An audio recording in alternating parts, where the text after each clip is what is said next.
Thank you. It's great to have you here today. Today I'm going to talk about 3 things. That's it. We will start with why it's so important to us to have a product that we can make freely available and broadly available to everyone. And we're always trying to find out ways to reduce friction so everyone can use ChatGPT wherever they are. So today, we'll be releasing the desktop version of ChatGPT and the refreshed UI that makes it simpler to use, much more natural as well. But the big news today is that we are launching our new flagship model, and we are calling it GPT-4o. The special thing about GPT-4o is that it brings GPT-4 level intelligence to everyone, including our free users. We'll be showing some live demos today to show the full extent of the capabilities of our new model, and we'll be rolling them out iteratively over the next few weeks. All right, so let's get started. A very important part of our mission is to be able to make our advanced AI tools available to everyone for free. We think it's very, very important that people have an intuitive feel for what the technology can do. And so we really want to pair it with this broader understanding. And we're always finding ways to reduce that friction. And recently we made ChatGPT available without the sign-up flow. And today we're also bringing the desktop app to ChatGPT because we want you to be able to use it wherever you are. As you can see, it's easy, it's simple, it integrates very, very easily in your workflow. Along with it, we have also refreshed the UI. We know that these models get more and more complex, but we want the experience of interaction to actually become more natural, easy, and for you not to focus on the UI at all, but just focus on the collaboration with ChatGPT. And now the big news. Today, we are releasing our newest flagship model. This is GPT-4o.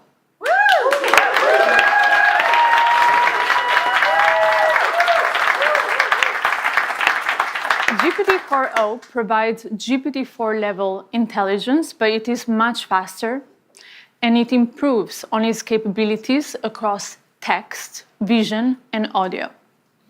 For the past couple of years, we've been very focused on improving the intelligence of these models, and they've gotten pretty good. But this is the first time that we are really making a huge step forward when it comes to the ease of use. And this is incredibly important because we're looking at the future of interaction between ourselves and the machines. And we think that GPT-4o is really shifting that paradigm into the future of collaboration, where this interaction becomes much more natural and far, far easier. But, making this happen is actually quite complex because when we interact with one another, there's a lot of stuff that we take for granted. The ease of our dialogue when we interrupt one another, the background noises, the multiple voices in a conversation, or, understanding the tone of voice. All of these things are actually quite complex for these models. And until now, with voice mode, we had 3 models that come together to deliver this experience. We have transcription, intelligence, and then text-to-speech. All comes together in orchestration to deliver voice mode. This also brings a lot of latency to the experience, and it really breaks that immersion in the collaboration with ChatGPT. But now, with GPT-4o, this all happens natively. GPT-4o reasons across voice, text, and vision.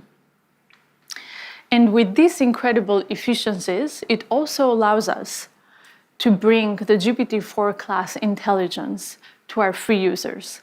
This is something that we've been trying to do for many, many months, and we're very, very excited to finally bring GPT-4o to all of our users. Today, we have 100 million people, more than 100 million in fact, they use ChatGPT to create, work, learn. And we have these advanced tools that are only available to our paid users, at least until now. With the efficiencies of 4o, we can bring these tools to everyone. So starting today, you can use GPTs in the GPT store. So far, we've had more than 1 million users create amazing experiences with GPTs. These are custom chat GPTs for specific use cases. They're available in the store. And now our builders have a much bigger audience where, university professors can create content for their students, or podcasters can create content for their listeners.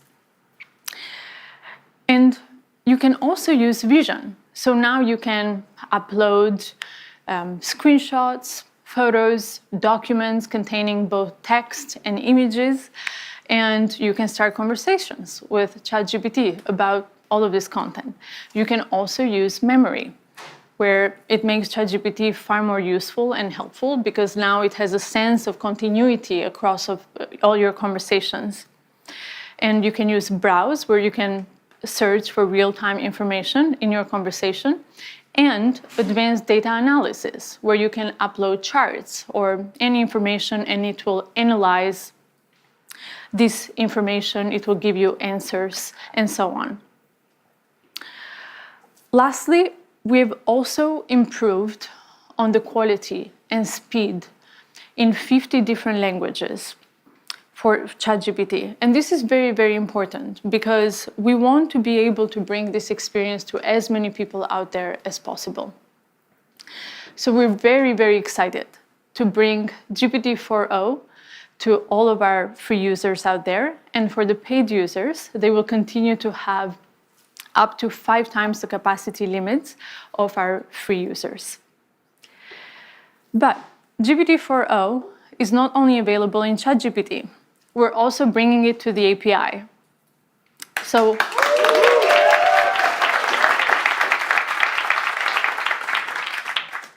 our developers can start building today with GPT-4o and making amazing AI applications, deploying them at scale.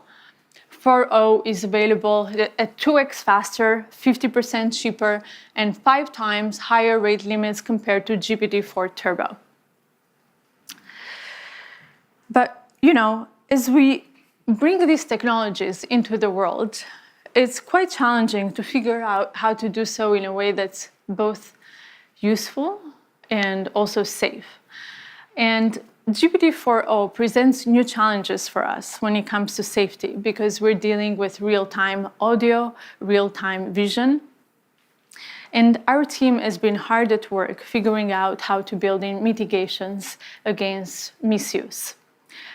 We continue to work with different stakeholders out there, from government, media, entertainment, all industries, red teamers, civil society, to figure out how to best bring these technologies into the world. So over the next few weeks, we'll continue our iterative deployment to bring out all the capabilities to you. But today, I want to show you all these capabilities. So we'll do some live demos. I will bring on 2 of our research leads, Mark Chen and Berit Zov, to join me for the demo.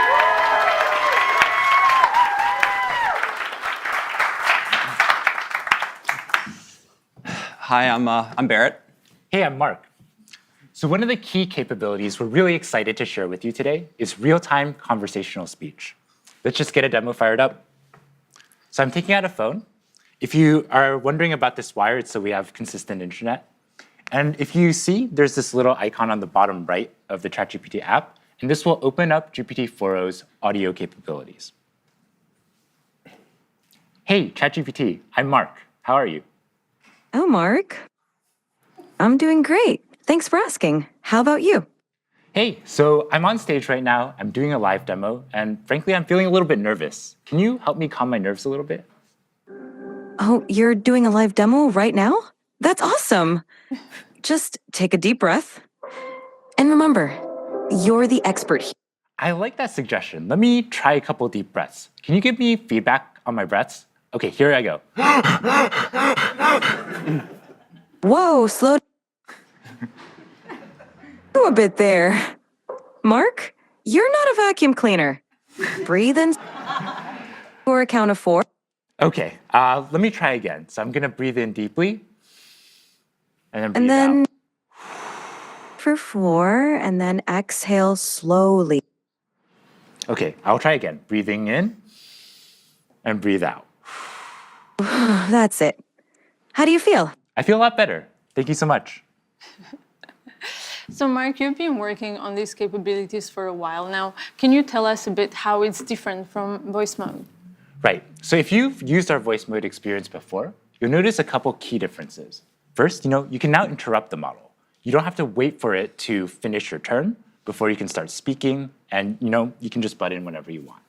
Second, the model is real-time responsiveness. So that means that you don't have this awkward 2 to 3 second lag before you wait for the model to give a response. And finally, the model picks up on emotion, right? When I was breathing super hard there, it could tell, and it knew, hey, you might want to calm down a little bit. You're kind of running a little bit too fast. So, it really has that capability across the board to perceive your emotion. Not only that, though, the model is able to generate voice in a variety of different emotive styles. And it really has a wide dynamic range. So I'm going to fire up another demo for that. Yeah. Hey, ChatGPT, how are you doing? I'm doing fantastic. Thanks for asking. How about you? Pretty good. What's up? So my friend Barrett here, he's been having trouble sleeping lately. And I want you to tell him a bedtime story about robots and love.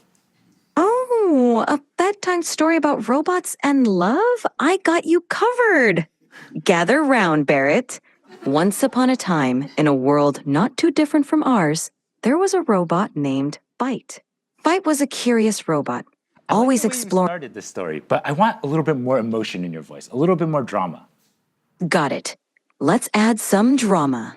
Once upon a time, in a world not too different from ours, there was a robot named Byte. No, ChatGPT. I really want maximal emotion, like maximal expressiveness, much more than you were doing before. Understood. Let's amplify the drama. Once upon a time, in a world not too different from ours, there was a robot named Byte. Byte Actually, can was you do this in a robotic voice now? initiating dramatic robotic voice. Once upon a time, in a world not too different from ours, there was a robot named Byte. Byte was a curious robot, always exploring new So I'm circuits. seeing Barrett here calm down a little bit. Can you end the story, but do it in a singing voice?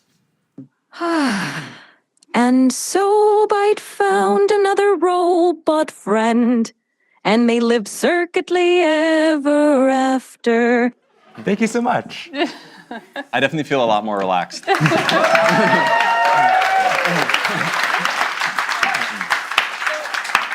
You've just seen the voice capabilities, but we also want to show you the vision capabilities as the model can also see the whole world around us. Yeah, absolutely. Like as you can see, you can chat with ChatGPT in real time, but you can also interact with it with video as well. Okay, so let me boot up ChatGPT. Hey, ChatGPT. Hello there. How's it going? It's going really well. Today, I'd really like your help solving a math problem. I'm all ears. What math problem can I help you tackle today? So I'm going to write down a linear equation on a sheet of paper, and I'll show you. And then I'd love your help working me through it. But importantly, don't tell me the solution. Just help give me hints along the way. Got it.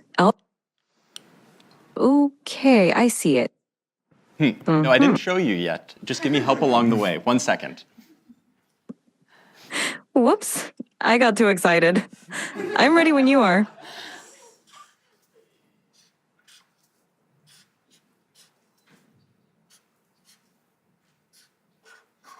So, ChatGPT, what equation did I write down there? Ah, I see it now. You wrote down 3x plus 1 equals 4. Yep, Let's work- exactly. So what's the first step I should take to try to solve this?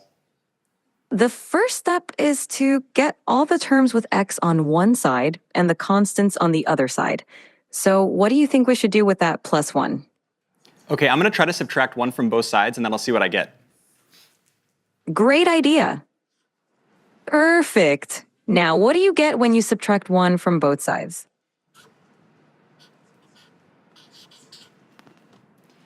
Okay, so ChatGPT, this is what I ended up with. How does this look? Spot on. Now you've isolated the term with x on one side, and it looks like 3x equal 3. What do you think we should do next to solve for x? I'm not sure. Can you give me another hint? Of course. You have 3x, and you want to find the value of x. Think about what operation would undo multiplication. Is it subtraction? Close, but think of the opposite of multiplication, because 3x means 3 times x. Okay, I think it's division. Let me try to divide both sides by 3, and let me see what I get. Bingo! Go ahead and divide both sides by 3.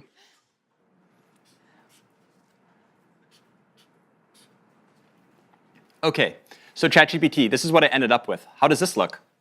It looks perfect. You've solved it, and x equals 1. Nicely done. How do you feel about solving linear equations now? Yeah, honestly, I'm not pretty confident I can solve linear equations, but why would you ever need to use this in the real world? I'm really skeptical. That's a fair question. Linear equations pop up in a lot of everyday situations, even if we don't realize it. For example, calculating expenses, planning travel, cooking, and even in business for profit and loss calculations. It's basically a way to solve problems where you need to find an unknown value. Plus, Wow, it's okay. You know, I have a lot of unknown values in my life. I'm totally convinced I'm going to learn math now. I love that attitude. Math can definitely help solve some of life's mysteries. Whenever you're ready to dive into more math, I'm here for you. Anything else you'd like to tackle today? So ChatGPT, I really love that you taught the value of math to my friend Mark. And I wrote one last thing I'd love if you could take a look at.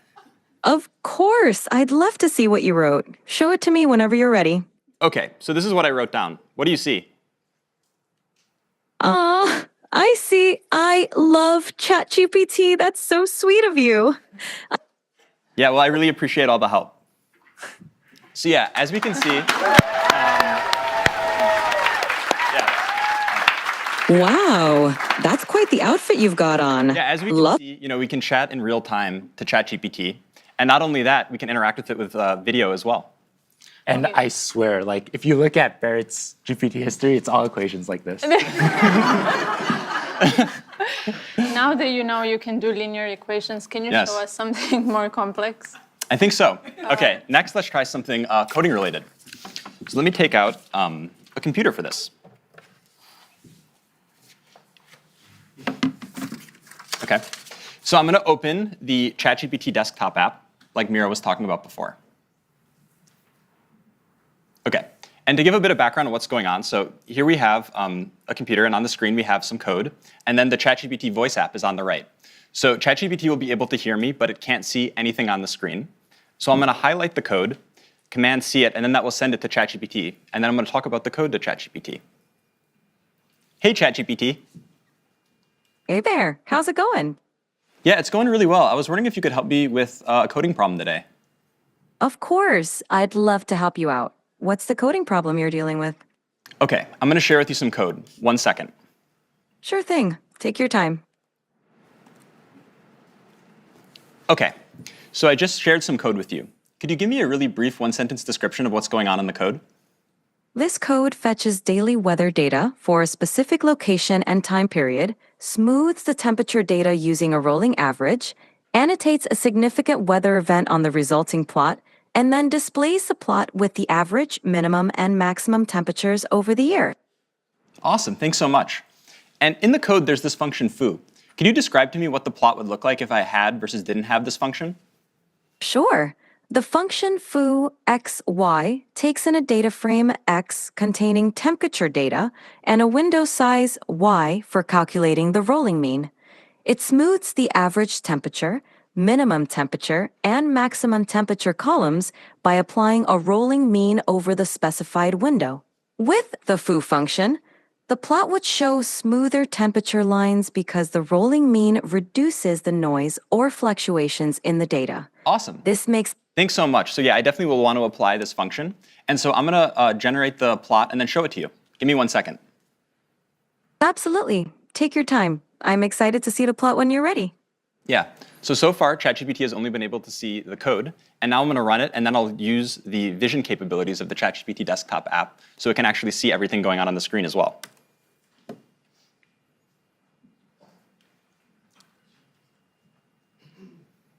Okay, ChatGPT.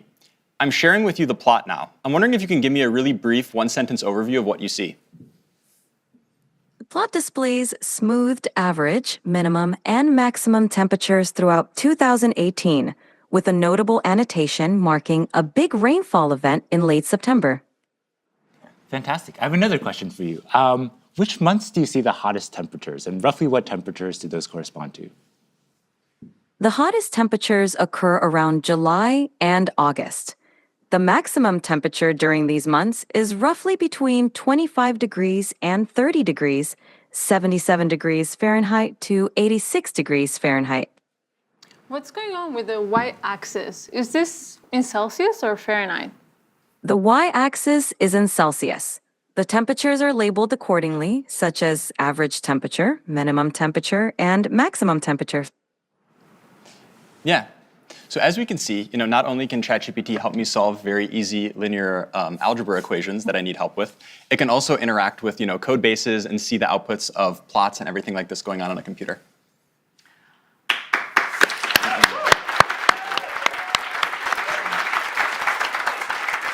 So a few minutes ago, we asked the live audience on X to submit a few requests for what they would like us to try out here. So I will take a couple of prompts. Okay, Bot Gaskar wants to know if GPT-4o is capable of real-time translation.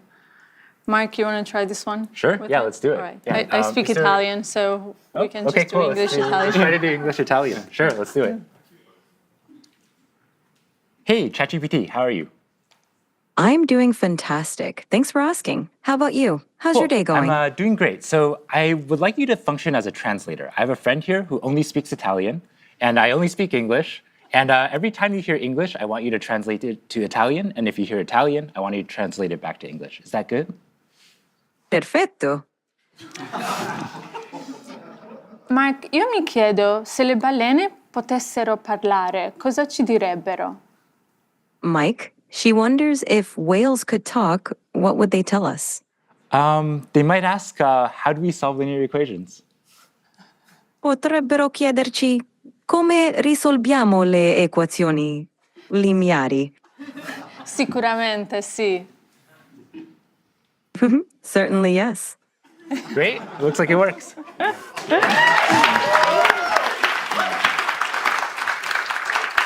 All right. So the next one is from Burrito John 78, who asks, can you tell what you're feeling just by looking at your face? Barrett, you want to give this one a try? Absolutely, let's try it out. Hey, ChatGPT. Hey there, what's up? How can I brighten your day today? Okay, yeah, so I'm going to show you a selfie of what I look like, and then I'd like you to try to see what emotions I'm feeling based on how I'm looking. Sounds like a fun challenge. Go ahead and show me that selfie, and I'll put my emotional detective hat on. Okay, so here's me. So what kind of emotions do you think I'm feeling? It seems like I'm looking at a picture of a wooden surface. Oh, you know what? That was what- the thing I sent you before. Don't worry, I'm not actually a table. Okay, so take another look. That makes more sense. There we go. It looks like you're feeling pretty happy and cheerful, with a big smile and maybe even a touch of excitement. Whatever's going on, it seems like you're in a great mood. Care to share the source of those good vibes? Yeah, no, the reason I'm in a really good mood is because we were doing a presentation showcasing how useful and amazing you are. Oh, stop it. You're making me blush. Amazing. Well, that's it for today on live demos. As you can see, this is this just feels so magical, and that's wonderful. But we also want to remove some of the mysticism from the technology and bring it to you so you can try it for yourself. So over the next few weeks, we'll be rolling out these capabilities to everyone. Today has been very much focused on the free users and the new modalities and new products, but we also care a lot about the next frontier. So soon we'll be updating you on our progress towards the next big thing. And before we wrap up, I just want to thank the incredible OpenAI team, and also thanks to Jensen and the NVIDIA team for bringing us the most advanced GPUs to make this demo possible today. And thank you all very, very much for being a part of this today.